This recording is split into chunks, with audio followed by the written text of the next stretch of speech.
Olá, pessoal.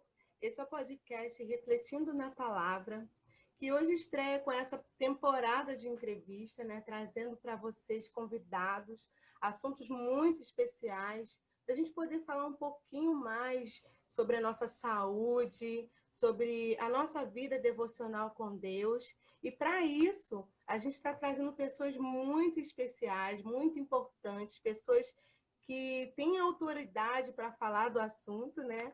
E vai ser um tempo muito gostoso. Nesse primeiro podcast, eu gostaria de convidar vocês a participar e também receber com muito carinho a nossa primeira entrevistada, Ruth Martins. É uma pessoa muito querida por mim, pela minha casa, pela minha família.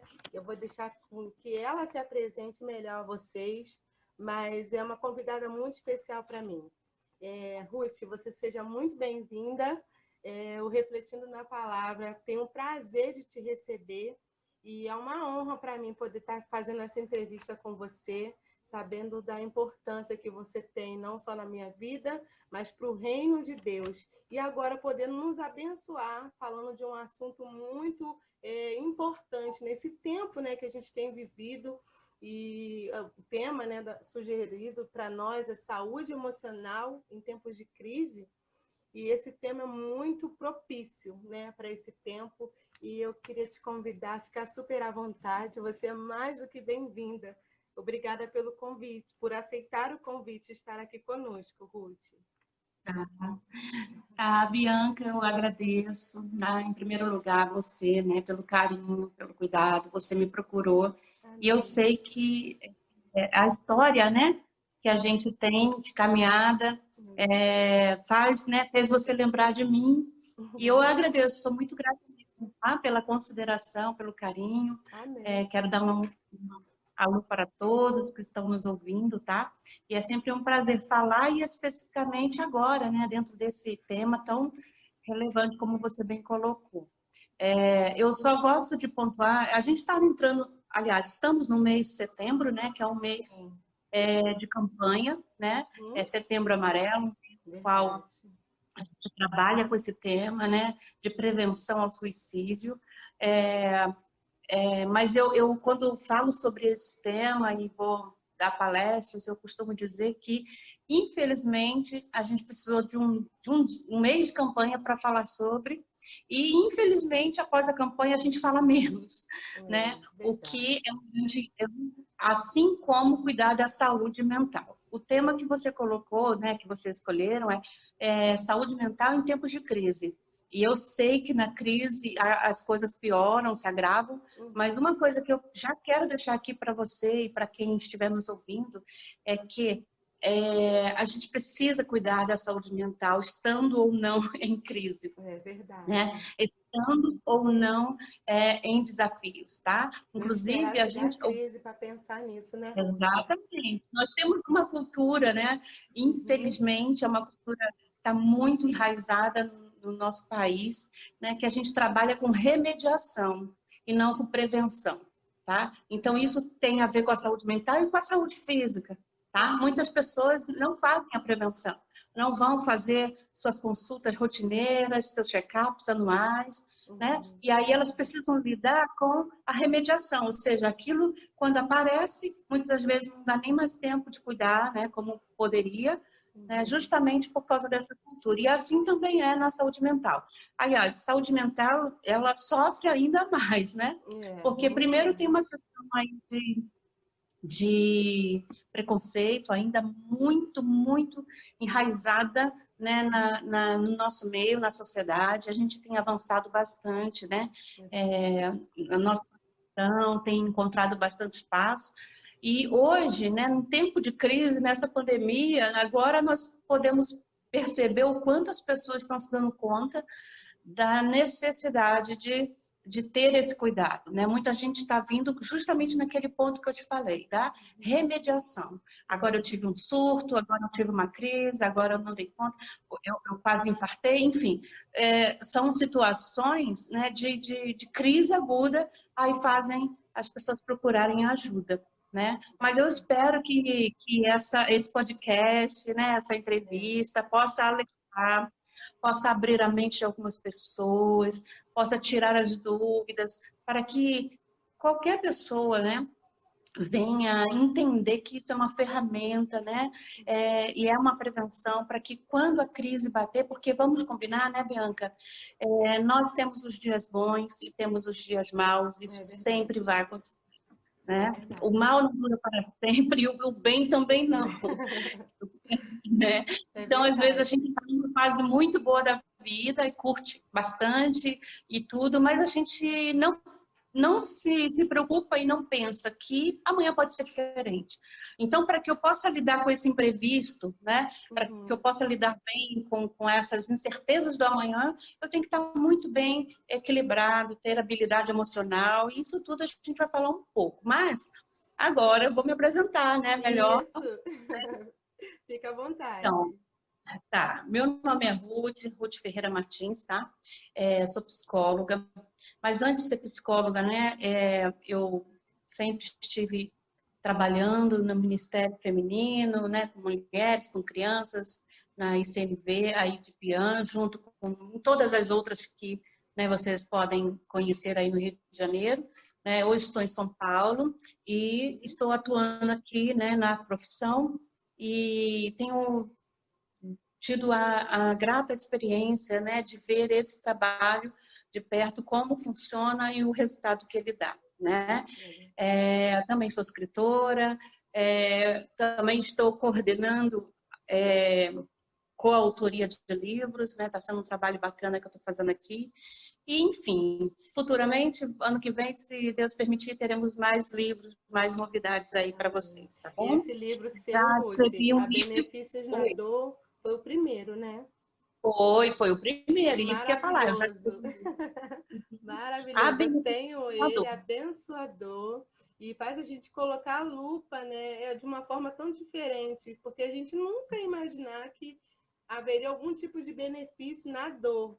E ali nessa tua escritura, né, com a forma que você passa para a gente consegue enxergar junto com a palavra de Deus, né? Que sim, todas as coisas realmente cooperam para o nosso bem, há benefícios na dor, sim. Deus trabalha em todas as coisas. Esse livro é muito bom. Tem ainda como conseguir um exemplar desse livro, Ruth? Tem, eu ainda tenho. Para quem quiser. Só que agora eles estão comigo todos, não estão mais na livraria. Mas quem quiser pode entrar em contato com você, né? Aliás, eu acho que eu tenho 2 caixas lá na Pian ainda, né? Quem é do Rio de Janeiro que quiser adquirir, podem então procurar a Loide, eu vou estar avisando, tá? Você pode adquirir lá com ela. Vai ser um prazer que essa leitura se expanda, né? Para que possamos alcançar mais pessoas. E é muito gostoso receber o feedback das pessoas, né? Dizendo que foram abençoadas, que aprenderam, que se fortaleceram para lidar com a dor.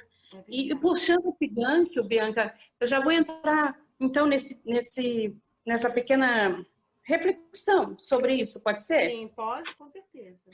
A gente está falando de um tempo de crise, né? E a gente precisa, infelizmente, ter que, né, lidar com isso e trabalhar esse tema, porque, como eu falei anteriormente, ninguém está isento de vivê-lo, né? Então, a gente vive o dia bom. Tem até um texto na Bíblia muito interessante, está lá em Eclesiastes 7, diz assim: quando os dias forem bons, aproveite-os. Quando forem maus, considere. Eu acho lindo esse texto, eu acho maravilhoso, porque é assim que tem que ser, né? O dia é bom, vou aproveitar, mas eu tenho que considerar o dia mau, porque o dia mau, as adversidades, as batalhas, as lutas, elas estão presentes na nossa vida e farão parte dela até o fim, né? Quando a gente encerra um ciclo e vence uma etapa, a gente vai colher o fruto daquela batalha, mas a gente sabe que logo à frente teremos outra para encarar, tá? A vida é isso, gente, a vida é isso. A vida é uma constante batalha, né? E é bom, por um lado, por quê? Porque a gente não fica tão ocioso. Pensa, se você não tivesse com por que lutar, né? Um objetivo para lutar, como seria a sua vida? As lutas, as batalhas, as adversidades, elas forjam a gente, nos preparam cada dia mais, né? Para sermos pessoas melhores, mais altruístas, pessoas mais amáveis, mais humildes, muitas vezes, né? É Às vezes a gente enfrenta situações que, como o livro fala, né? Há benefício na dor. Às vezes o benefício está justamente no aprendizado. O que eu faço com isso? O que isso está me ensinando? Né? Então, é uma ilusão a gente achar que o dia bom vai ficar eterno. Não vai. Eternidade a gente sabe que é um outro contexto nosso, para quem crê em Jesus, né? A gente sabe que a eternidade é no céu. Aqui não, nada é eterno. Né? Nada é eterno. Então, a gente precisa entender isso. Tá? Quanto mais eu me aproximo dessa verdade e aceito essa verdade, mais fácil se torna para mim atravessar, né, os desafios da minha vida. E aí eu preciso falar de uma coisa chamada aceitação, que é algo muito difícil de experimentar, viu, Bianca? Aceitação é uma palavra simples, tá? Mas muita gente entende e interpreta esta palavra de maneira errada. Entende que aceitação é passividade. Então, eu tenho que aceitar tudo o que acontece comigo passivamente. Não, não estamos falando desse tipo de aceitação.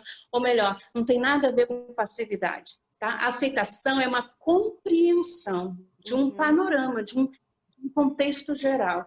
Tá? Então, se eu sou surpreendida, tá, por alguma notícia desafiadora, algo que vai me tirar da zona de conforto, algo que vai mexer com a minha estrutura, né, que vai realmente me movimentar. Eu preciso encarar, por isso que a Bíblia fala, considere o dia mal. Considerar é refletir, nada mais do que isso, certo?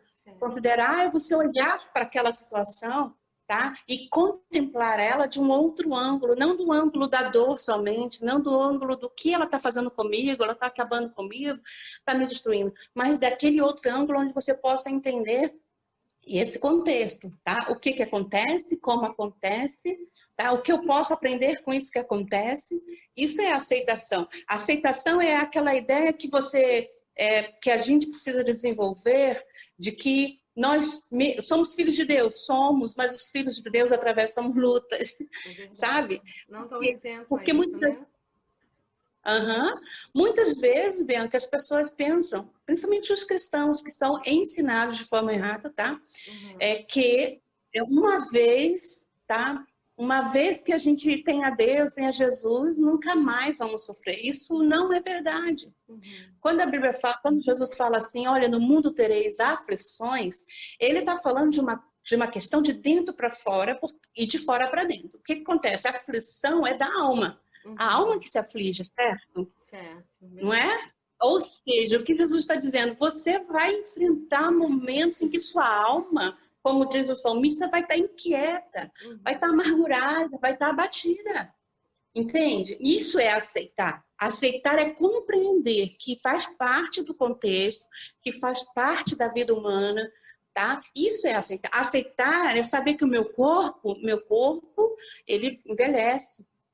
Entendeu? Não é não fazer nada para melhorar o meu corpo.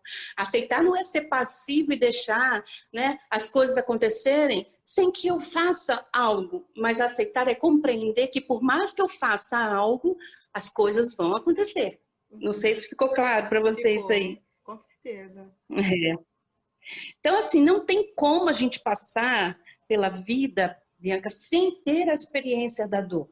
Né? A dor em algum nível, porque ela tem níveis, né? Isso. E tem fontes também. A dor,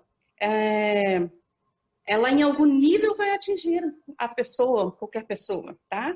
Ela é inerente à vida, tá? E ela também é subjetiva, que é uma outra coisa que eu gostaria de pontuar aqui. Bianca, você vai me dizendo o horário aí, tá? Fica tranquila, tá com todo o tempo. Fica à vontade. Tá. Por que eu digo que ela é subjetiva? Porque eu não posso mensurar o teu nível de dor. É verdade. Eu costumo dizer que não só a dor, né? Fome, medo, dor, sabe? A gente não pode mensurar.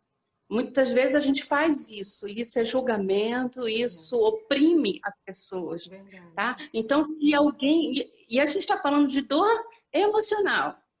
A gente não pode julgar a dor física, muito menos a emocional, que é esse o grande preconceito das pessoas. E por isso muitas pessoas não se abrem, né, Ruth, para cuidar da saúde, para falar sobre alguma coisa que esteja vivendo, sentindo, por causa desse preconceito ainda, né? Que ainda acaba atrapalhando. Exatamente.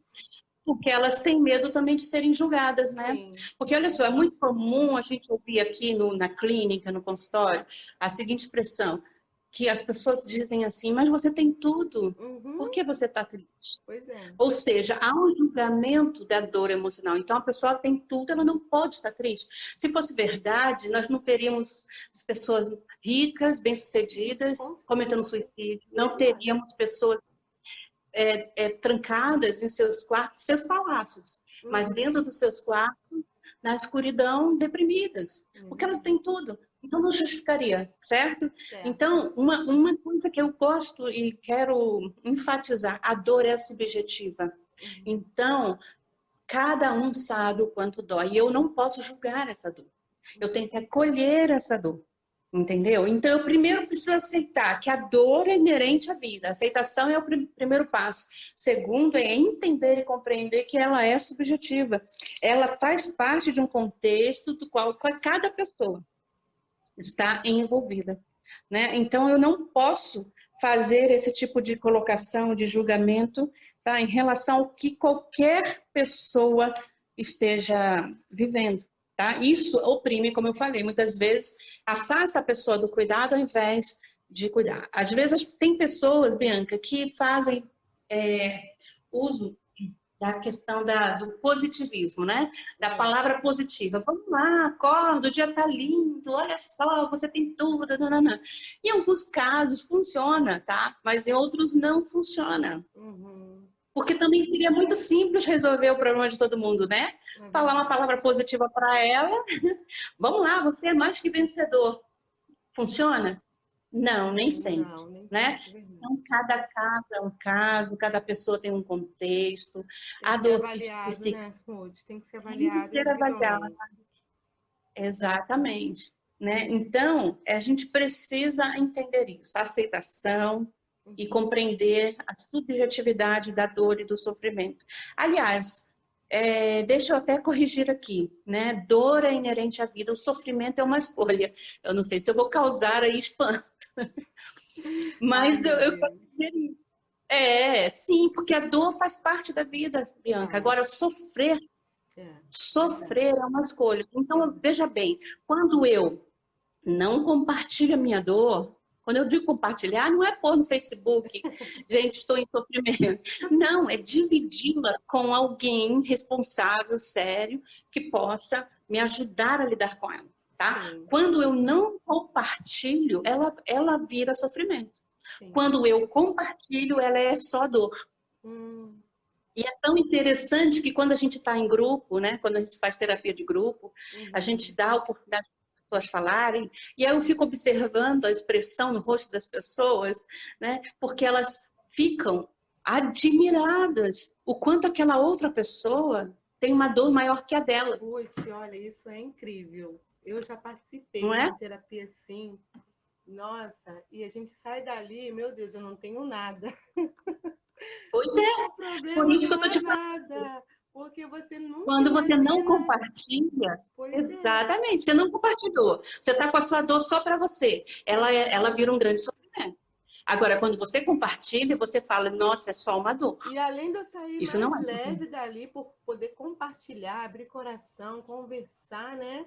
Além desse benefício que eu tive, eu ainda pude ter empatia com a dor do outro e ver que, poxa, está passando uma situação muito maior do que a minha, está aqui, está tentando, está lutando, né? Não quer viver sofrendo, né? Mas está vivendo uma dor e não quer viver sofrendo para sempre. É muito bom essas terapias. Sim. Quando a gente participa, a gente vê isso bem claro que eu estou te falando, que dor é dor, sofrimento é outra coisa, né? Eu escolho sofrer quando eu não divido. Por isso que existem hoje, claro, Estou falando da minha categoria, né? Das pessoas que estão habilitadas para ajudar, né? Tecnicamente, profissionalmente. Tá? Existe o meu amigo, a minha amiga que eu compartilho, sim, mas às vezes a ação dessa pessoa é limitada. Então, muitas das vezes, ou melhor, na maioria das vezes, né, a gente precisa sim de uma ação técnica. E aí tem os profissionais qualificados, certo? Verdade. Que podem servir, conduzir essa pessoa a um nível de aceitação da sua dor, né, o qual ela passa só a lidar com a dor e não com o sofrimento. Entendeu? É diferente, totalmente diferente. Se você ouvinte que, né, que está prestando atenção no que eu estou dizendo, entender isso, você já evoluiu 50% na sua vida. Verdade. Porque você vai passar a enxergar os processos difíceis da sua vida como algo inerente, é desafiador, mas faz parte. Não há um ser humano que não os tenha, certo? E aí você vai entender que se você souber, né, o momento de dividir, o momento de compartilhar, isso não vai virar um sofrimento, vai virar uma dor partilhada. E aí o outro com quem eu partilhei, ele vai poder contribuir comigo para que eu possa me adaptar melhor, tá? Então, tudo isso também faz parte da aceitação, tá? Às vezes a gente tem, diante de um desafio, essa sensação, sabe, de paralisia, de incerteza, sabe, do que vai acontecer amanhã. E aí a gente também fica pensando que perdemos a capacidade de gerenciar. Isso aconteceu aqui na pandemia, né? Quando lá em março, todo mundo fica em casa. E agora, como é que eu faço? Né? Além do inimigo oculto, que é o vírus, que eu não sei de onde vem, como vem, se pego, se não pego, eu tive que reorganizar minha existência. Não vai mais para a escola, não vai mais trabalhar, não vai ao mercado, tem que lavar os produtos que chegam do mercado. Percebe? Então, essa sensação, muita gente sofreu naquele primeiro impacto. Fora as pessoas que já tinham problemas com a sua saúde emocional, síndrome do pânico, enfim, já estavam num estado de depressão e ter que viver esse isolamento, foi muito complicado, né? Ainda está sendo, né? Para as pessoas que já têm uma saúde emocional legal, já foi difícil. Imagine para quem já estava enfrentando esses desafios. Por isso que eu falei, Bianca, quando você trabalha com prevenção, você está preparado para lidar melhor com o dia mal. Agora, se você não faz prevenção, você é pego, né, de surpresa e pode foram pegos. Eu tive pacientes, eu faço atendimento online antes da pandemia, né? Bem antes. Então, eu já fazia fora desse contexto. Aí, quando aconteceu a pandemia, óbvio, isso aumentou. Então, eu recebi paciente de todo lugar. E tinha uma paciente lá de Manaus que ela, mesmo falando comigo, mesmo estando comigo nas sessões, era difícil dela, né, se conter. E aí a gente foi cuidando e o medo dela era de morrer. Vou morrer, todo mundo vai morrer. A ideia fixa de que todo mundo vai morrer. Todo mundo vai morrer. Aí ela, inclusive, ela compartilhou que tinha visto câmeras frigoríficas que o município comprou e colocou ao lado do hospital. E isso foi assustador. Por quê? Porque para que essas câmeras frigoríficas? Porque a ideia era que ia ser uma massa de gente, né, morrendo. Claro que hoje a gente está com um número muito, muito elevado de pessoas, né, que eu lamento demais, sinto muito pela dor de quem perdeu alguém, né? Mas naquele momento, o que diziam, que falavam, era que ia inclusive chegaram a afirmar que ia ultrapassar 1 milhão de mortos em agosto, né? Então, pensa, uma pessoa que já tem uma fragilidade, uma instabilidade emocional, recebe uma notícia dessa, o que ela entende? Todo mundo vai morrer. E foi assim. Né? E tantos outros casos, né? Eu estou citando esse porque cabe aqui na nossa fala. Né? Mas, então, essa sensação de paralisia, de que eu perdi a gerência da vida, isso causa impacto. Né? E aí, eu penso até, Bianca, que a gente pode refletir, sabe, sobre a adaptação. quando eu consigo aceitar melhor a condição que eu estou, eu também encontro recursos para me adaptar a esse novo momento da minha vida. Entendeu? Esse novo tempo em que eu estou sendo desafiada a viver. Então, eu não preciso desistir da vida por isso. Eu posso encontrar recursos. E vamos combinar, todos nós temos recursos, né? Então, todos nós temos condições. Né? Gente, não repara, mas meu telefone está recebendo aqui algumas chamadas. Enfim. Todo mundo tem. Entende? Todo mundo tem alguma coisa. Então, quando a gente fala assim, eu não tenho nada para sobreviver, tá? Isso é uma distorção, a gente chama de distorção cognitiva. A pessoa tá vendo errado, tá vendo com um óculos cinza, sabe? Então, se você parar, né, e refletir isso também com a ajuda de alguém que talvez seja melhor, né? Você vai perceber que você tem algo assim dentro de você que possa ser utilizado como recurso. Olha, não é difícil de entender isso, tá? Quantas pessoas nessa pandemia que perderam empregos ou redução de salários foram criativos e encontraram, né, Ruth? Exatamente, uma nova fonte. Claro. Quantas? Muitas, conheço muitas, que não tiveram necessariamente a vida interrompida porque não tinham o que comer, tá? Por quê? Porque elas encontraram, onde que foi esse recurso? Estava nela. Criatividade é um recurso. E a crise, esse tempo de crise, fez elas acharem isso dentro delas, né? Aí justifica o livro, né, Bianca? Há benefícios na dor. A dor gera possibilidades. Sim, a dor gera. Com certeza. E isso é maravilhoso, entende? Agora, outras sucumbiram, outras desistiram, né? Por quê? Porque aí entra a questão da escolha também que você falou, né? Sofrer é uma escolha, né? Então, eu escolho viver com a dor, administrá-la, ou eu escolho sofrer e sucumbir, entende? Não é fácil de praticar isso, né? Claro, teoricamente falando, fica fácil ouvir. Sim. Mas por isso você precisa de ajuda para entender isso. Para falar um pouco sobre isso, por isso tem você como psicóloga, por isso tem o Senhor, tem a palavra de Deus, tem amigos, tem pessoas, tem famílias que podem sempre ajudar. Com certeza tem alguma ferramenta, tem alguém para poder socorrer. Sim, com certeza, Bia. Às vezes as pessoas se acham, eu estou tão sozinha, não tem ninguém. Não, sempre vai ter alguém. Deus nunca vai te deixar sozinho. Sempre. A gente vê que a maldade, a perversidade aumentou muito nas relações humanas. Mas a gente também sabe e entende que foi preservado e está preservado, tá? Algo muito legal, muito bonito, né? Que é esse amor, a generosidade, a empatia. Você talvez não vai encontrar em todas as pessoas o acolhimento que você gostaria, mas eu acredito que uma pessoa, no mínimo, estaria disposta a ajudar, né? Então, é uma questão de entendimento. O que eu faço com isso? Tá? Eu sofro com isso, eu divido isso com alguém.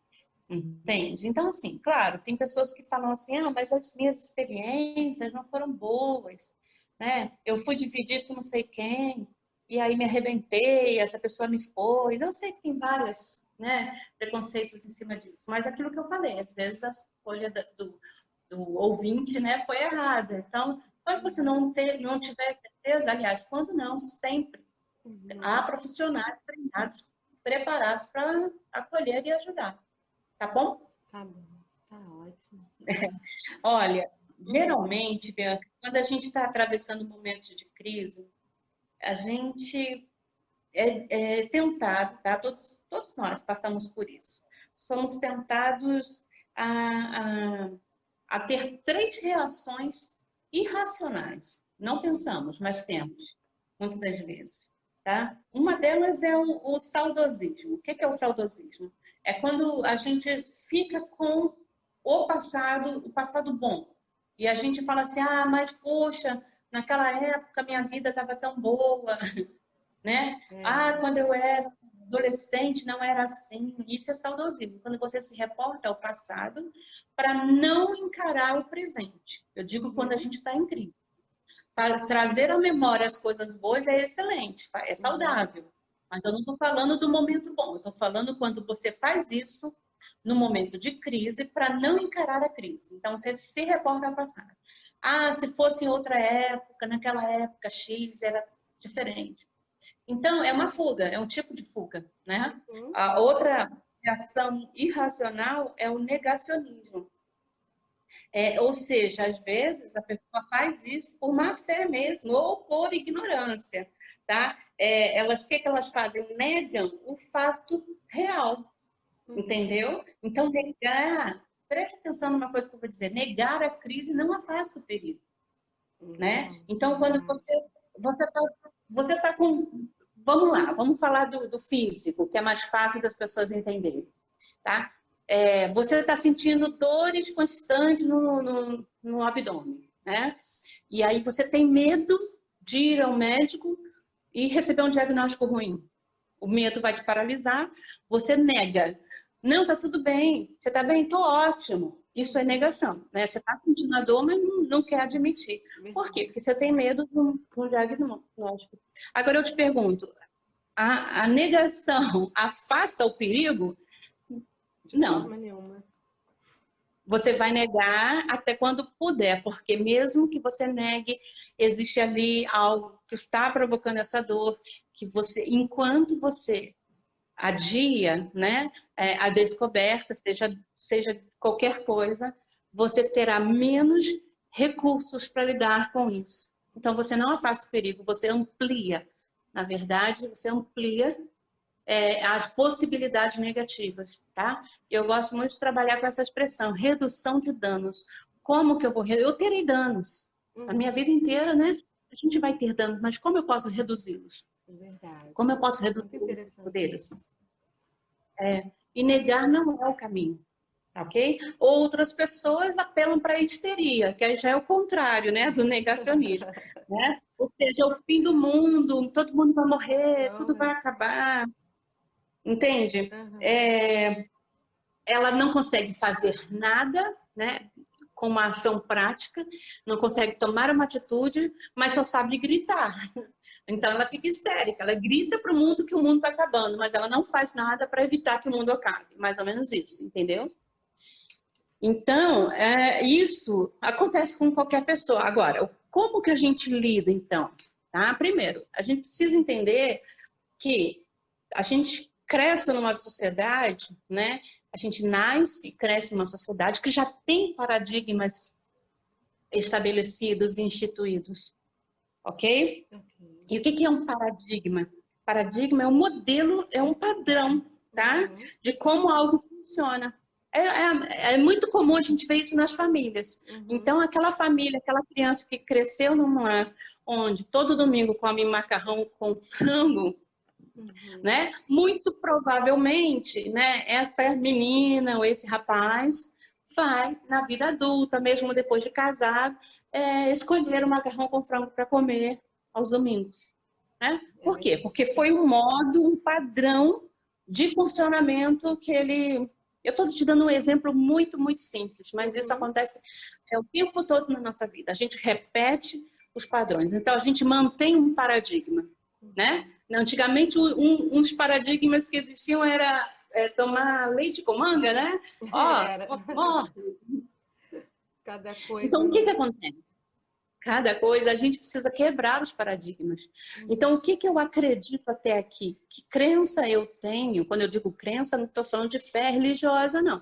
Tá? Estou falando daquilo que eu acredito. O que eu acredito sobre psicoterapia que está me impedindo de buscar ajuda? O que eu acredito sobre saúde emocional?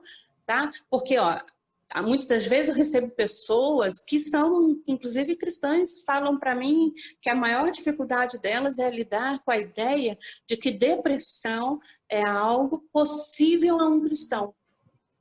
Isso é muito triste, né? Tem pessoas que acham que o deprimido, uma pessoa deprimida, ela não tem Jesus, ou ela não é fiel, ela não é... Tem esse tipo de pensamento, né? Isso é um paradigma. Precisa ser quebrado. Entendeu? Precisa ser quebrado, entendeu? Depressão é algo da alma. O Senhor Jesus falou, terão aflições. Uhum. E eu quero até fazer aqui uma colocação muito interessante, Bianca. Eu sei que a maioria do público, né, que você tem é um público cristão, então eu estou usando esses termos, esses textos até para fazer essa alusão. Tem um autor, né, um autor atual, contemporâneo, o Solon. Ele escreveu um livro chamado O Demônio do Meio-Dia, tá? Um termo, né, é um livro para especialistas, né? E ele fala da depressão. Em algum momento ele fala da depressão como o demônio do meio-dia. E aí, talvez alguns colegas, né, que de repente ouçam o que eu estou dizendo, não entendam o que eu vou falar, mas eu vou dizer mesmo assim. Um dia eu estava lendo Salmo 91, e aí eu estava, né, refletindo naquele salmo e me deparei com um versículo, não sei se você se lembra dele. Eu não estou com nenhuma... Aquele que fala exatamente a peste do meio-dia. Salmo Já ouviu 91, falar? né? Salmo 91. Né? Que ele te livrará e tal, e da peste do meio-dia. Aí eu fiquei pensando, que peste é esta que assola ao meio-dia? Né? E isso é meu, tá, gente? Isso não está no livro do Solomon e não está em outro livro qualquer. É uma reflexão minha, sabe? Que eu fiquei pensando, poxa, se tem algo que assola ao meio-dia e é terrível, é a depressão. Porque o que é a depressão? Uma pessoa que está em alto nível, grave nível de depressão, né? Ou acometida pela depressão, o sol ao meio-dia é o momento que mais brilha, né? Que está no topo. Esse brilho não faz sentido para essa pessoa. Ela é assolada por essa peste, né? Você entende? Por essa chaga, por essa dor. Então, uma pessoa em depressão, ao meio-dia, ela escolhe o quarto dela, escuro, fechado, isolado, sem ninguém, sem afeto, sem interação, sem alimentação, sabe? Então, é um retrato, é a minha colocação, tá? Volto a repetir, não existe isso em livro do Solomon, nem de ninguém. Eu estou fazendo uma comparação, sabe? Quando eu vejo, né, que ao meio-dia pessoas poderiam estar vivendo, tá no auge do seu dia, porque é o momento em que o sol está mais forte, mais brilhante. Ele está no nível lá no céu, para nós, né? É muito pontual, né? E as pessoas estão retraídas em seus quartos, angustiadas. Entende? Então, essa questão, sabe, precisa ser discutida nas igrejas, precisa ser discutida nas escolas, nas famílias, sabe? Depressão não é algo espiritual, é algo da alma, tá?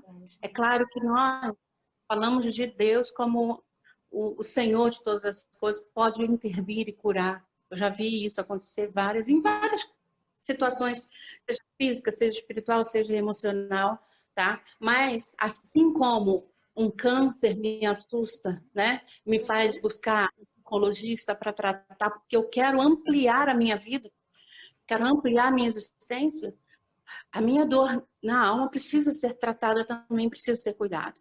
Então, muitas pessoas resistem ao tratamento porque elas associam essa, né, doença, vamos dizer assim, que é um transtorno, a gente chama de transtorno, né? Hoje, mais do que doença, é um transtorno. Sim. Precisam cuidar disso de maneira muito inteligente e racional, quebrando esses paradigmas. Por eu estar deprimido, não quer dizer que eu não tenha uma relação com Deus livre, sabe? O deprimido não é a pessoa que pecou e está sofrendo por causa do seu pecado, gente. Eu gostaria muito que isso ficasse claro, tá? Então, muitas pessoas vão viver essa situação por muito tempo, né? Algumas até pela vida inteira. Mas, como diz a ciência, pela ciência, os transtornos não têm cura, mas tem tratamento e tem controle. Então, uma vez que eu vou buscar ajuda, eu posso ter uma vida melhor, qualidade de vida para mim, para os meus familiares. Porque, Bianca, as pessoas que sofrem com depressão ou qualquer outro transtorno, elas também fazem seus familiares sofrer, não é? Aliás, elas não fazem, não é elas que fazem, mas né? acabam sofrendo. A condição desse familiar que está adoecido faz com que os outros se mobilizem e sofram junto. Então, eu estou falando de qualidade de vida para uma família inteira, entende? Para uma família inteira, não é para o indivíduo apenas. Então, é quando eu tenho a minha prática, meu devocional, minha busca em Deus, vou orar, vou buscar, vou jejuar, sabe? Mas há situações, há casos que eu preciso de intervenção, sim, clínica, né? E é isso que não pode acontecer. Isso que não pode acontecer. O paradigma, esse preconceito, esse modo das pessoas enxergarem, né, a psicoterapia, a psiquiatria, né, como algo que fosse atestar até um endemoniamento, né? Então, eu lido com uma pessoa, por exemplo, um paciente que ele hoje está sofrendo e está tentando lidar com a sua dor para parar de sofrer. Porque, na verdade, quando ele teve a primeira crise, os seus líderes religiosos não aceitaram aquela crise, ele era músico, não aceitaram aquela crise e disseram que isso era coisa do diabo, do demônio, né?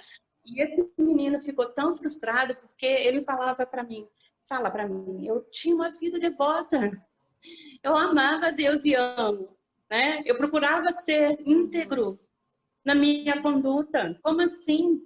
Eu estou sendo possesso por um demônio porque eu estou nesse estágio de depressão, né? E aí a gente tem trabalhado para tirar ele desse sofrimento, porque agora a crença dele é que ele é fraco, né? Ele é fraco em qualquer agregando um peso a mais para ele também, né? Agora ele ainda está com esse peso achando que é um fraco, além da luta que ele já estava tendo para ver se a depressão ainda agregou isso, né, sobre ele. Você tem uma noção, ele era músico e abandonou a música. A paixão dele era guitarra, ele não toca mais, ele deixa empoeirar, ele não consegue. Eu estou fazendo com ele um trabalho para resgate dessa área da vida dele que trazia muito prazer para ele. Ele abandonou a música. Muito bem, né, Ruth? Uma terapia também, né? Algo de Deus, né, para a vida da pessoa também. O que ele associa? Eu não posso tocar. Não posso tocar.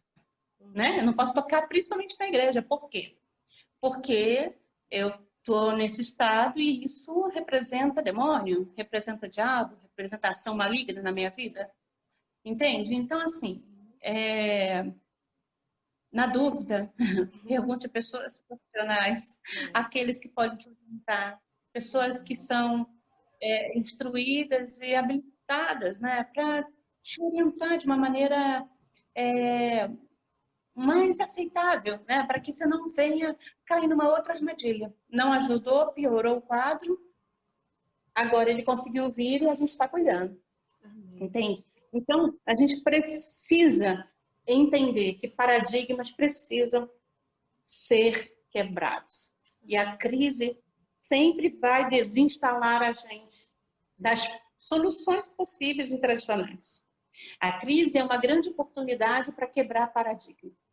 Então, se você hoje está vivendo esse momento que nós não saímos ainda, né, desse contexto de pandemia, de vírus, de perder pessoas, nós não saímos disso ainda. Então, nós temos que entender que é uma oportunidade para eu quebrar um paradigma. O que eu posso fazer de diferente, né? Para entender esse contexto e para mudar a minha condução. Como que eu vou conduzir minha vida daqui para frente? Entende? Então, é isso. A oportunidade é essa e todos nós temos. Tá? E é um mês que a gente fala demais no suicídio porque, infelizmente, precisamos dele para que pudéssemos ter atenção. Mas os suicídios não param de acontecer porque o mês mudou. A cada 40 segundos, uma pessoa tira a sua própria vida.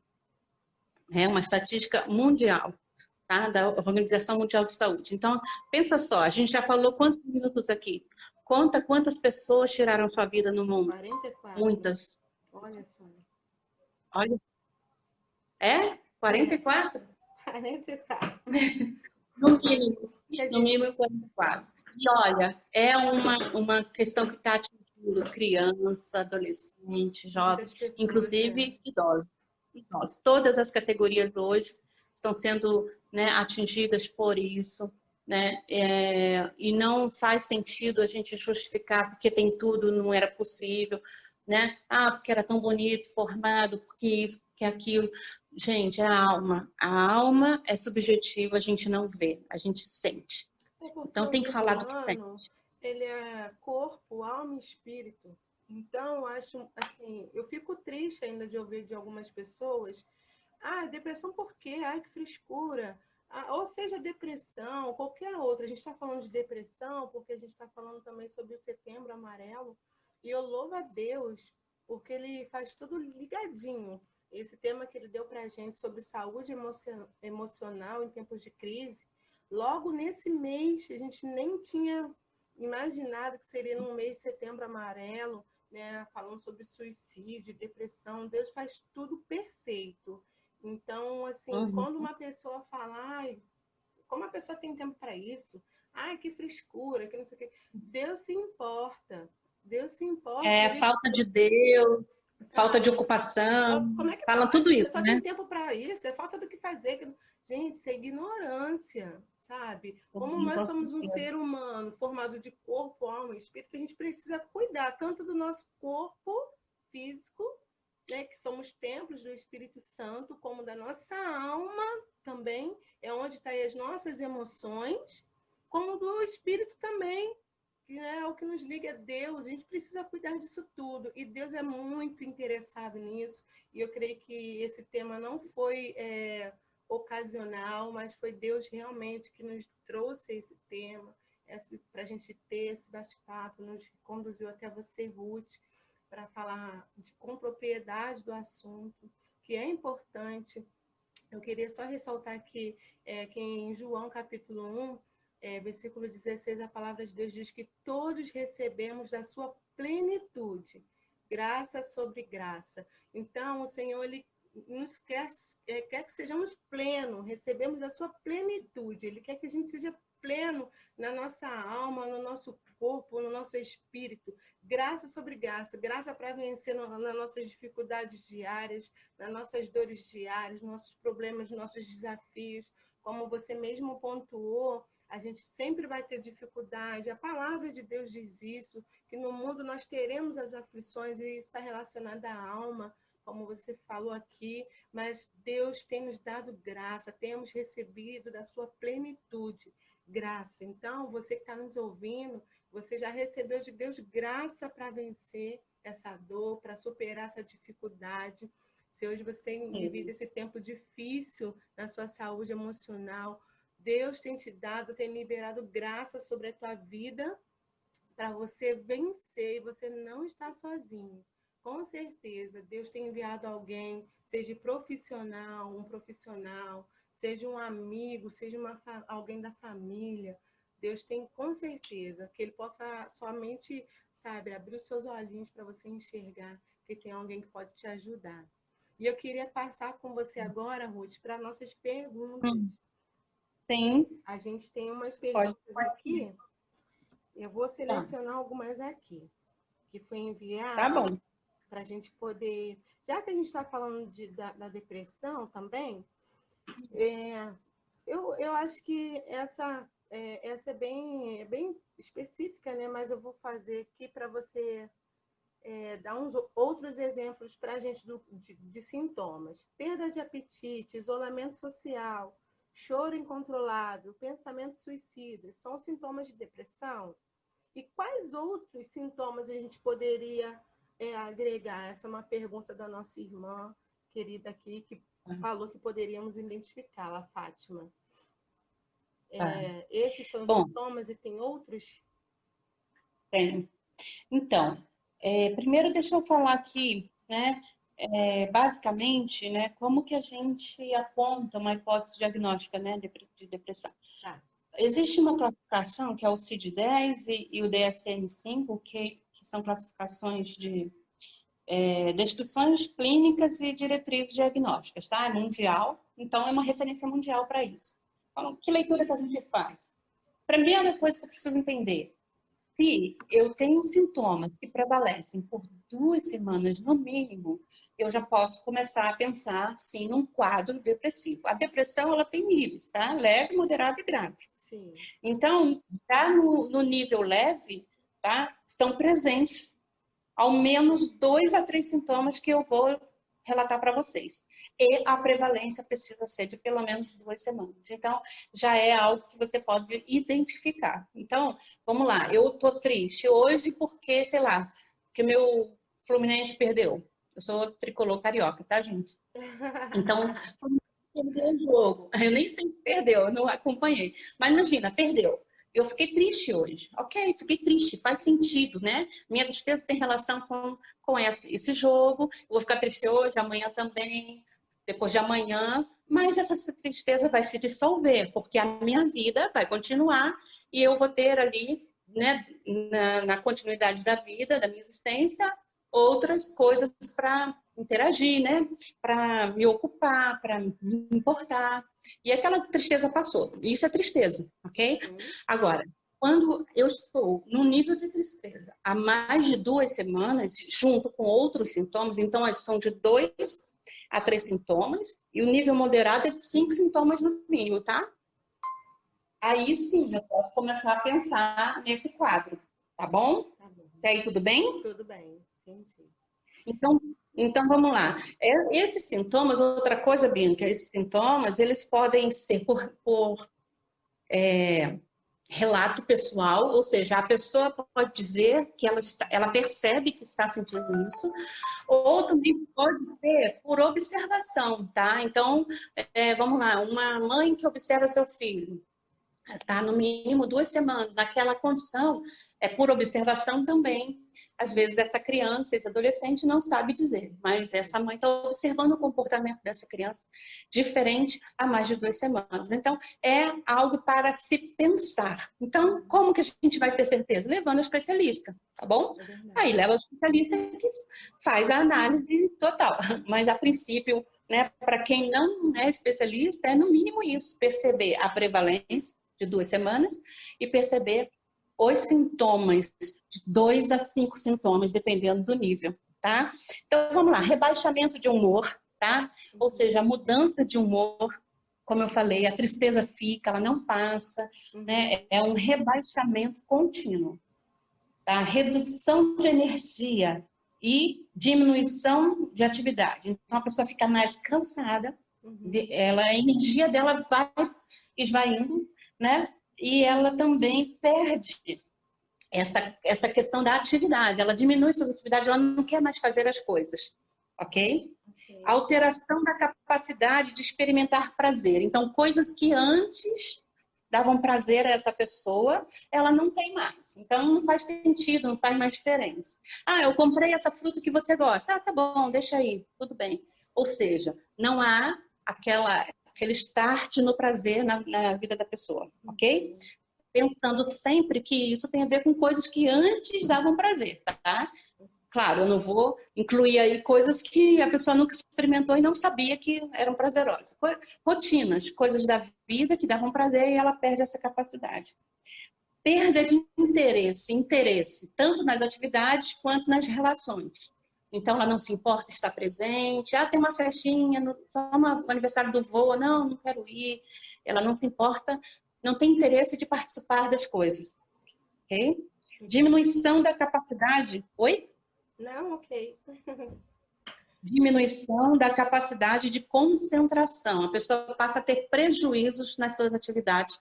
Aquelas que ela mantém, né? Imagina, ela está indo trabalhar, e lá no trabalho ela perde a concentração, comete erros. Isso também é sintoma. Problemas no sono, tá? Ela pode ter insônia, não conseguir dormir, ou ela pode dormir e acordar 2, 3 horas antes do normal e não voltar a dormir, ou então ter dificuldades para voltar a dormir, tá? Perturbações do sono de modo geral. Diminuição do apetite ou aumento, tá? Em alguns casos a pessoa come mais pela angústia, outros ela reduz o apetite, tá?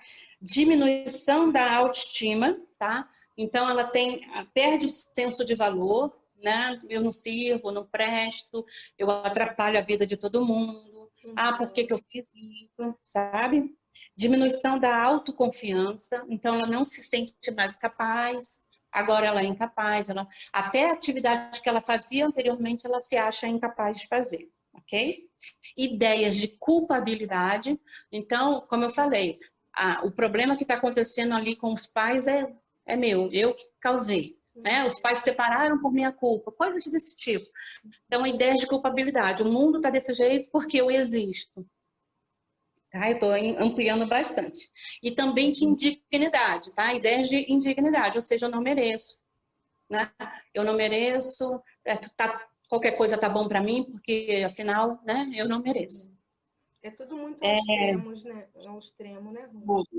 Uhum. Ó, outra característica, lentidão psicomotora ou agitação. Algumas pessoas ficam mais agitadas, tá? Dentro desse nível psicomotor, outros ficam mais lentos. Andam se arrastando o chinelo e tudo mais, tá? Perda de peso em alguns casos, em outros casos ganho de peso, né? E perda da libido, né? Desejo sexual para pessoas adultas, ok? Problemas ou dificuldades para tomar decisão. Então, a tomada de decisão ela é comprometida. Às vezes, ela toma decisões de forma errada por conta dessa condição, tá? Porque ela está comprometida. E pensamentos recorrentes de morte não é ter medo da morte. Pelo contrário, é pensar que faz mais sentido morrer do que viver. Isso se chama ideação suicida. É diferente de tentativa, tá? Tem gente que chega a tentar o suicídio, outros pensam, tem a ideação. A diferença entre um e o outro é muito, muito delicada. Então, só pelo fato de ter ideação, o que é a ideação? Né? Por que eu estou vivendo? Por que eu existo? Minha morte não vai fazer diferença para ninguém, ninguém vai sentir minha falta, é melhor morrer. Isso é ideação, tá? E aí, que é uma coisa relevante que eu quero apontar aqui para a gente fechar essa pergunta, eu não sei se ficou claro para todo mundo, né? A gente tem uma lista imensa de sintomas aqui, né? Então, de 2 a 5 sintomas já caracteriza, tá? E a prevalência. Mas o que acontece? Existe uma questão de ambivalência, tá? Uma coisa, Bianca, uma pessoa que comete suicídio, ela não quer morrer, ela quer eliminar aquela dor, tá? O que ela está sentindo. Isso que é muito grande para ela. Então, ela quer acabar com a dor e ela não vê mais alternativa para acabar com a dor e ela acha que a morte é a opção. Só que ela não quer morrer. E aí existe uma coisa chamada de ambivalência. Então, tem hora que ela vai pensar, é melhor eu morrer, tem hora que ela vai pensar, é melhor eu não morrer, né? Isso é ambivalência. Qual é o tempo entre um pensamento e outro? Pode ser segundos. Por isso que, olha só, adolescente, por exemplo, muitos fazem corte no pulso, né? Cortam seus pulsos e, na verdade, foi pela ambivalência, pela impulsividade da ambivalência. Eu quero e não quero. Por segundos ela corta, só que o corte foi profundo, e aí não dá mais tempo de recuperar, muitas das vezes, né? Então, muitas das vezes a pessoa está em cima de um prédio, vou me jogar daqui. Ali, ela não vai, assim, sobe, pega o elevador, sobe 20 andares, determinada. Durante o trajeto, ela está na ambivalência. É melhor viver, é melhor morrer, é melhor viver, é melhor morrer. O ato é cometido quando, impulsivamente, ela está naquele momento do é melhor não viver. É por isso que quando há ideação suicida, tá? Seja em qualquer nível, gente, tem que considerar. Tá? Não recrimine, não fale você está falando uma besteira, olha que absurdo, você é um ingrato por pensar assim. Acolha, leve a um especialista, cuide. Por quê? Porque a ambivalência é o que faz muita gente chegar no ato. Mas não é o desejo dessa pessoa de jeito nenhum, ok? O desejo real, né? O desejo é ambivalente. Não sei se você ficou claro. Ficou muito claro, com certeza. Então tá bom, respondido. Amei. Então vamos para a próxima pergunta. Essa aqui é da Izzy Souza. Rede social Qual o lado positivo e negativo em tempos de crise? Como usar de forma saudável? Interessante, hein? Porque a rede social hoje tornou-se um veículo, né? Um veículo de aceitação social, né? As pessoas pela rede social se acham mais acolhidas, mais aceitas, mais importantes, tá? Mas sim, é perigoso, tá? Ainda mais Bom, agora em que tempos de ficou todo crise, mundo dentro de casa, né? Esse tempo, desde o claramente. comecinho. Então, o pessoal só tinha rede social mesmo, enfim. Deixa eu falar duas coisas sobre rede social. Primeiro, em termos de notícia, tá? Dentro da crise, eu acho muito prudente se desligar, tá? Quando eu falo, porque a pergunta tem a ver com tempos de crise. Isso. Então, eu posso explorar duas coisas. A primeira é essa, tá? A gente está mais, acho que uns 5 meses, né, de pandemia, vivendo como ela. No início, o que a gente ouvia, como eu te falei, bem lá no início, em março, a projeção era até agosto, 1 milhão de pessoas vão morrer. Essas notícias, elas são desastrosas, né? O que elas causam? Pavor. Elas causam desespero. Como eu te falei, pessoas me procuraram por causa das notícias, o que elas ouviam. Então, gente, vamos pensar. A gente não sente as coisas do nada, a gente pensa e sente. Então, todas as nossas emoções, elas partem dessa fonte chamada pensamento. Então, se eu penso, eu vou sentir. E se eu vou sentir, eu vou agir. De alguma maneira, distorcida ou não.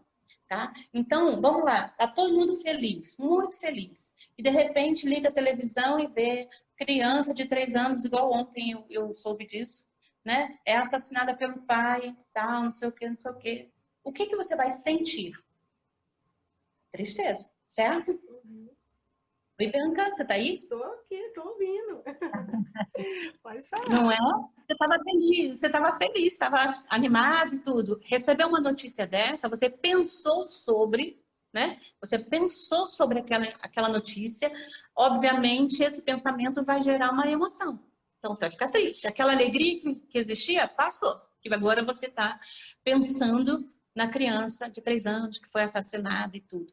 Então, veja, os pensamentos, eles geram sentimentos, tá? Então, quando eu estou assistindo sei lá, uma notícia negativa, ruim, não é que eu estou dizendo para se alienar, não. A gente precisa se atualizar. Mas eu preciso me desligar também, porque, olha, para usar e ficar mais claro, eu vou usar a Bíblia. O que Paulo fala, tudo que é bom, tudo que é puro, tudo que é santo, tudo que é amável, nisto pensai. Né? Outro texto de Paulo, que fala que põe os seus pensamentos nas coisas do alto. Pense nas coisas boas. Outro texto lá de Jeremias, eu tenho que trazer à memória o que me dá o quê? Esperança. Então, por esse ângulo, eu preciso dizer que pensamentos, a psicologia fala uma coisa que a Bíblia já fala há muito tempo. A psicologia fala exatamente isso, a abordagem que eu trabalho, né? Que é terapia cognitivo-comportamental, que os pensamentos geram a emoção. E a Bíblia já fala disso, é certo. Então, se você pensar algo ruim, você vai sentir algo ruim. Então, evite informações desnecessárias. Você tem que se atualizar, tem que saber das coisas, mas evite ficar assistindo Cidade Alerta, outros, né, parecidos, o qual você só vai receber o quê?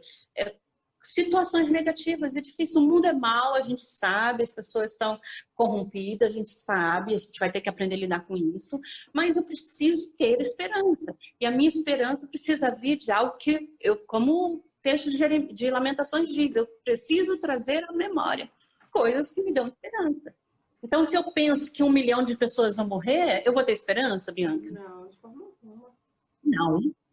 Mas se eu penso primeiro, né, que é a condição do mundo nesse momento, que o que eu posso fazer é me prevenir, né? Eu posso usar a máscara, eu posso usar o álcool, posso evitar aglomeração. Eu penso que acima de tudo isso tem um Deus que é poderoso. O que eu vou ter? Esperança para viver, para acordar amanhã, ok? Mas se eu não pensar e encher minha mente de coisas da mídia, né, das redes sociais negativas, eu vou ter grandes dificuldades para manter emocionalmente é estável a minha alma, o meu coração, tá?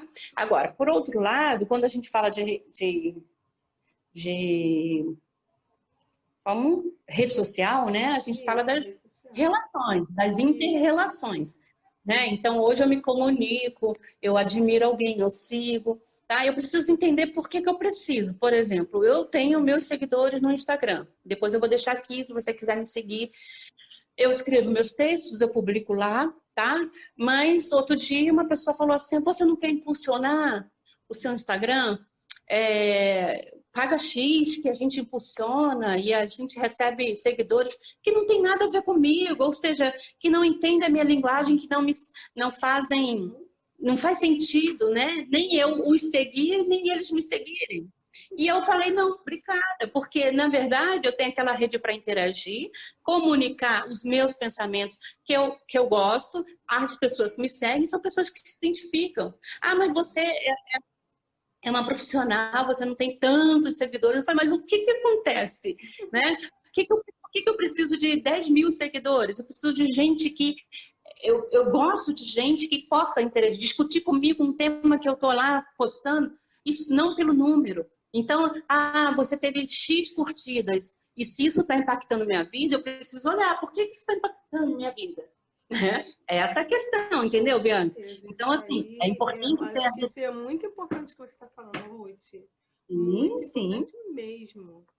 Por que Sim, você tem, para que você tem, por que você está seguindo aquela pessoa, até onde aquilo te afeta. Nossa, exatamente. Isso é precioso demais. Então, assim, eu gosto quando quem me segue, por exemplo, eu publico lá um texto, que são as minhas reflexões, faz sentido para mim, tá? É a minha rede social, faz sentido para mim. Eu publico, uma pessoa fala assim, nossa, eu gosto do jeito que você escreve, nossa, faz sentido isso para mim também. É isso que eu gosto, e não o número de seguidores. Com certeza. Você está entendendo? Então, essa é a questão. Então, se eu estou em busca de like, de número de seguidores, eu posso arriscar dizer que existe uma falta enorme dentro de mim que eu estou tentando preencher com esses likes aí. Aí, filha, cabe um acompanhamento, autoconhecimento, busca aí alguém para te ajudar, tá bom? Eu acho que a palavra é ser seletivo, né? Tanto para a rede social, forma de interagir com pessoas e amigos, quanto para notícia. Ser seletivo e você vai ter uma forma saudável de poder curtir sua rede social, né? Com certeza. Então, eu vou, acho que, para uma última pergunta. Um horário bem... Sim, é só uma última aqui. Ó, nesse período de isolamento social, como ser acolhedor com aqueles que perdem seus entes queridos, que aconteceu muito, né, Ruth, nesse tempo. Como ser acolhedor com aqueles que perdem seus entes queridos, considerando que não podemos estar perto para dar um abraço ou mesmo oferecer um ombro amigo. Isso é de uma grande amiga da Anne Fonseca. Está morando tão longe e aí a gente teve muitas perdas, ela gostaria de estar perto. E como lidar com isso? Com essa situação de querer estar perto para poder consolar, dar um abraço e não poder. Sim, então, para começar, eu quero dizer que perdas, tá? Elas não têm a ver só com morte, né? Então, as perdas são perdas, podem... É por isso que o sentido da perda é individual, é para cada pessoa, tá? Então, vamos lá, tem gente que não perdeu parentes, mas perdeu a proximidade com o parente, né? Sim. Entendeu? O parente está vivo lá no outro lado da cidade, mas eu não consigo ir lá, eu não posso ir lá, minha avó, se eu for colocá-la em risco. Então, a perda, nesse caso, tem a ver com esse distanciamento, né? E não com a vida da pessoa que se foi. Então, eu tô falando isso, Bianca, porque é outra coisa muito preconceituosa, tá? Então, tem gente que fala assim, fulano tem direito a ficar triste, porque ele perdeu o avô, o pai, a mãe, mas o outro que perdeu o emprego não pode. Se vira, meu irmão. Não, não é assim, calma.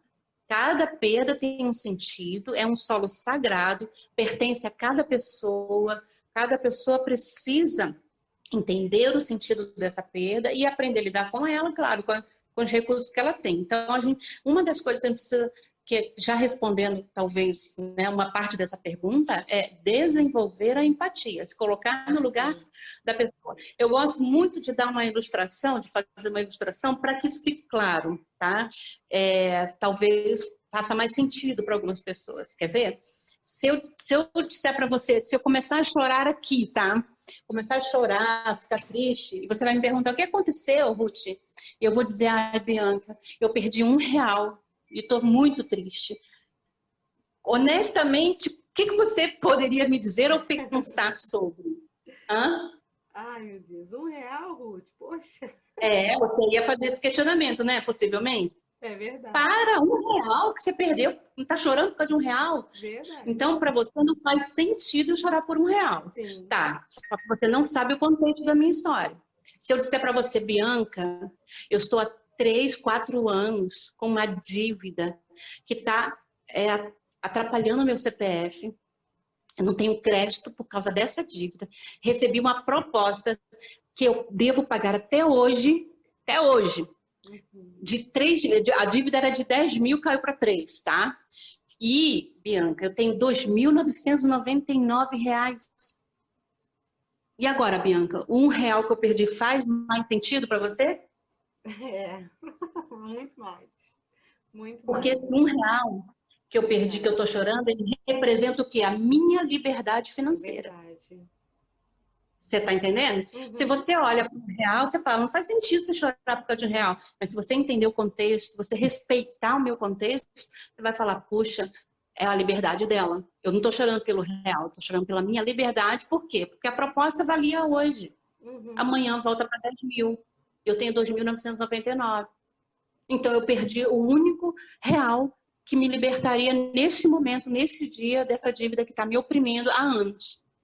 Então, percebe? É sagrado. Cada pessoa sabe o sentido da sua perda. Então, eu não posso julgar. Para de chorar. O que é isso? Sobre morte, então, o que a gente escuta nos velórios quando a gente vai num velório de um cristão? Para de chorar. Ou então, não fica assim, não. Desculpa, não fica assim, não. Ele está no céu. Isso também é cruel. Por quê?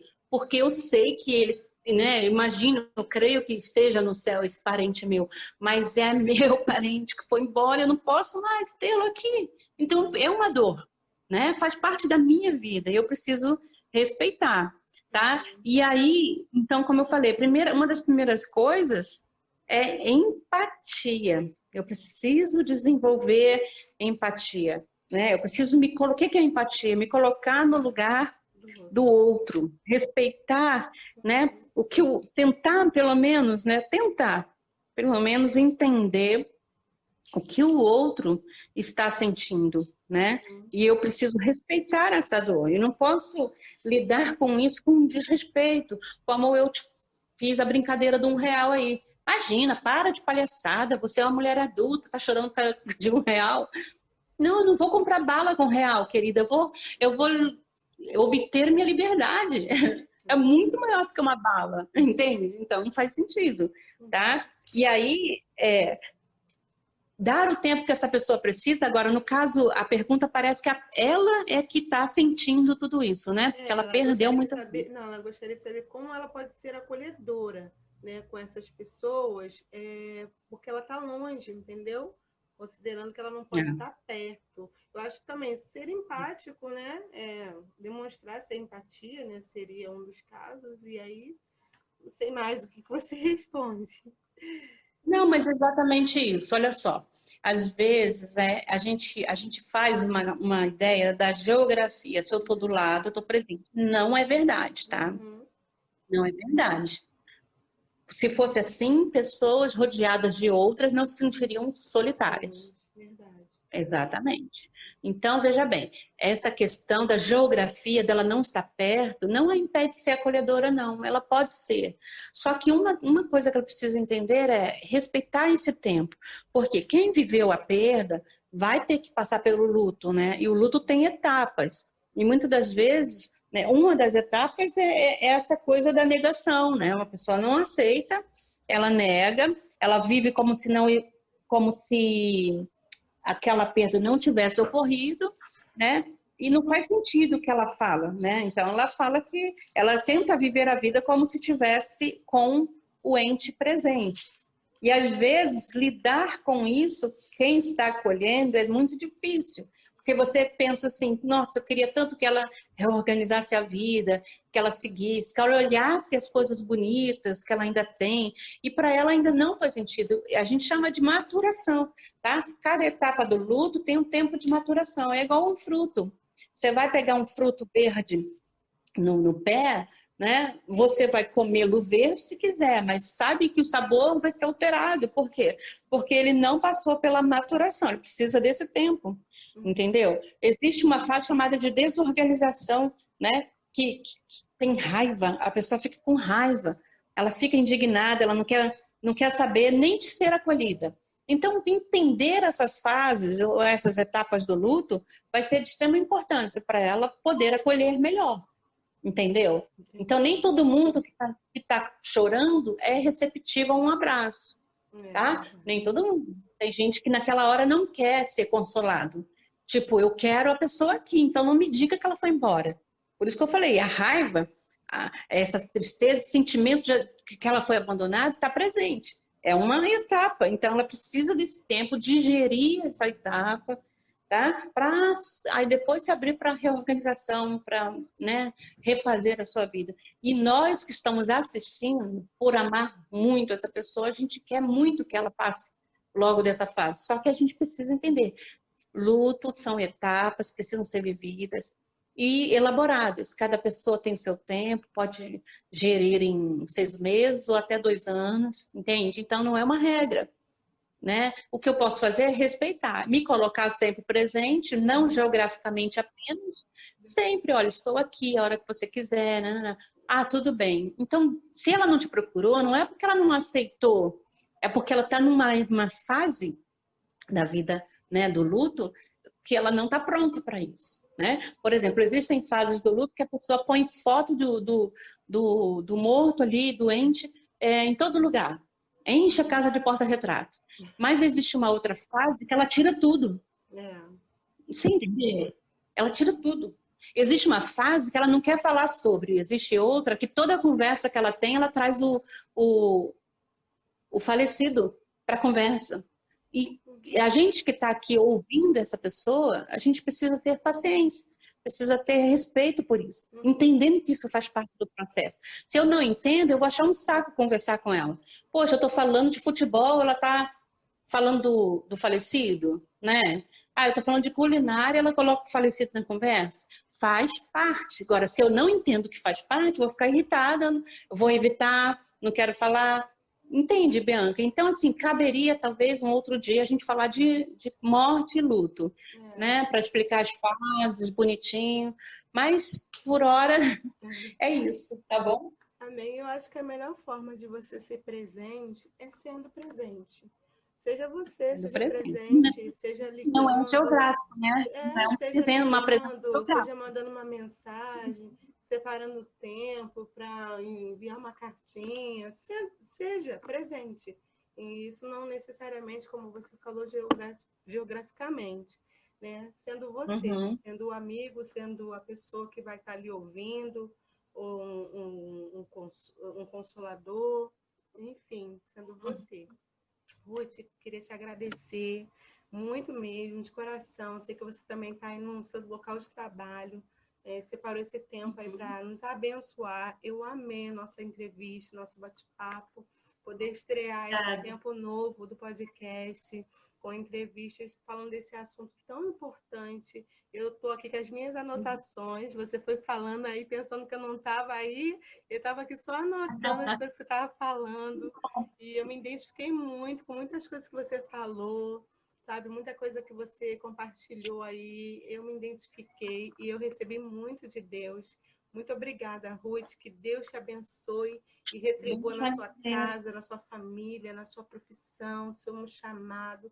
Abençoe seus pacientes, sua filha, sua família, enfim, ser tu uma bênção por onde você passar. Muito obrigada, tá?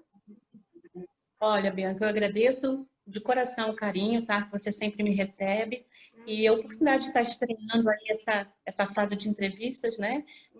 Espero ter atendido a expectativa e retribuído também, né, com as respostas, com os apontamentos, tá? Eu espero que faça sentido para você e para quem estiver ouvindo, para que possa se cuidar mesmo, preventivamente, tá? Que isso passe a ser uma rotina, né? Passa a ser um modo de viver diferente, ok? Eu vou deixar aqui meu Instagram, caso você queira me acompanhar na intenção de observar, né? De ver o que eu falo. Se você gosta, quiser ficar, pode ir lá me visitar. Se quiser ficar, vai ser ótimo, tá bom? Então, é RTH Martins, no caso, @ né? RTH Martins, _psicóloga, ok? Vai lá que você vai me encontrar. Ou então, no meu Facebook, Ruth Ferreira Martins, você me acha já, tá bom? Vai ser um prazer ter vocês comigo, né? Acompanhando aí meu trabalho. Um grande beijo para todos. Obrigada, Ruth. Um beijo. Fica na paz, minha linda. Tchau, tchau. Tchau.